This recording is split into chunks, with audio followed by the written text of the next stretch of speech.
କିଛି କଥା କିଛି କବିତା ମୋର ନୂଆ ଚ୍ୟାନେଲ। ମୁଁ ସେଇ ଚ୍ୟାନେଲକୁ ସମସ୍ତଙ୍କୁ ସ୍ୱାଗତ ଜଣାଉଛି ଏବଂ ସମସ୍ତଙ୍କୁ ମୋର ସାରସ୍ୱତ ନମସ୍କାର। ମୋର ପ୍ରିୟ ଛାତ୍ରଛାତ୍ରୀମାନଙ୍କୁ ମୋର ହୃଦୟ ଭରା ଭଲ ପାଇବା ସହିତ ସମସ୍ତଙ୍କୁ ଶୁଭ ସନ୍ଧ୍ୟା। ମୁଁ ମିନତୀ ମିଶ୍ର, ଅବସରପ୍ରାପ୍ତ ଅଧ୍ୟକ୍ଷା, ବିଷୟ ମୋର ଓଡ଼ିଆ ଭାଷା ସାହିତ୍ୟ। ଆଜି ମୁଁ ଏଇ ଚ୍ୟାନେଲଟି ମୋର ଛାତ୍ରଛାତ୍ରୀମାନଙ୍କ ଅନୁରୋଧ କ୍ରମେ ଖୋଲିବାକୁ ଯାଉଛି।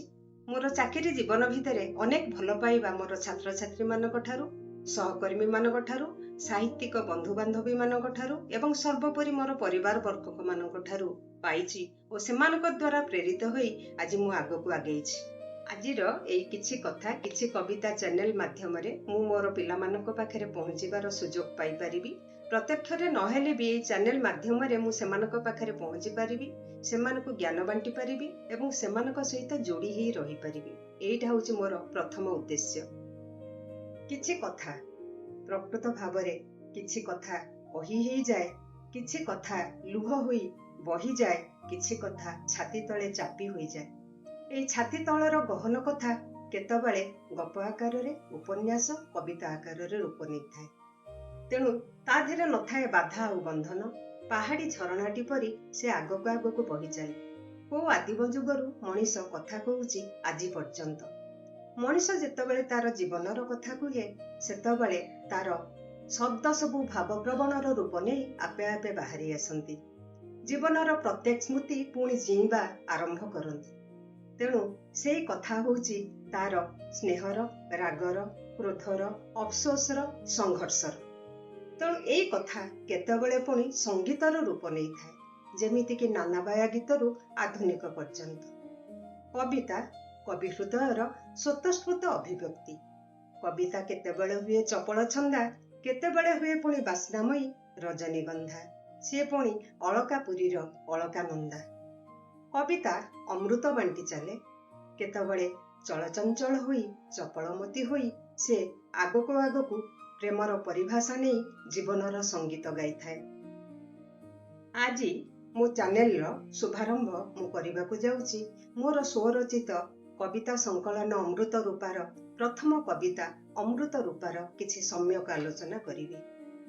ମୋ ଦୃଷ୍ଟିରେ କବିତା ସବୁବେଳେ ଅମୃତ ରୂପା। ସେ ଅମୃତ ବାଣ୍ଟୁଥାଏ। ଅମୃତର ମଧୁର ସ୍ୱାଦରୁ ତାର ଶୁଭାରମ୍ଭ ହେଇଥାଏ ଏବଂ ଶେଷ ହୁଏ ଅମୃତର ସ୍ପର୍ଶରେ। ମୁଁ ଆଶା କରିବି ଏଇ ଅମୃତର ଧାରା ପ୍ରତିଟି ପ୍ରାଣରେ ସଞ୍ଚରି ଯାଉ, ଆଉ ସମସ୍ତଙ୍କ ଦୃଷ୍ଟିରେ ଆଜିର ବିଶ୍ୱ ଅମୃତ ରୂପା ପାଲଟି ଯାଉ। କିଶୋରୀ ବୟସର ସ୍ୱପ୍ନତୋରା ମନରେ ଯେତେବେଳେ ସ୍ୱପ୍ନର ସମ୍ଭାର ଉଙ୍କି ମାରୁଥିଲା, ସେହି ସମୟରେ କବିଟିଏ ହବାର ପ୍ରବଳ ଇଚ୍ଛା ମୋର ସ୍ୱପ୍ନର ଆଗଧାଡ଼ିରେ ଥିଲା।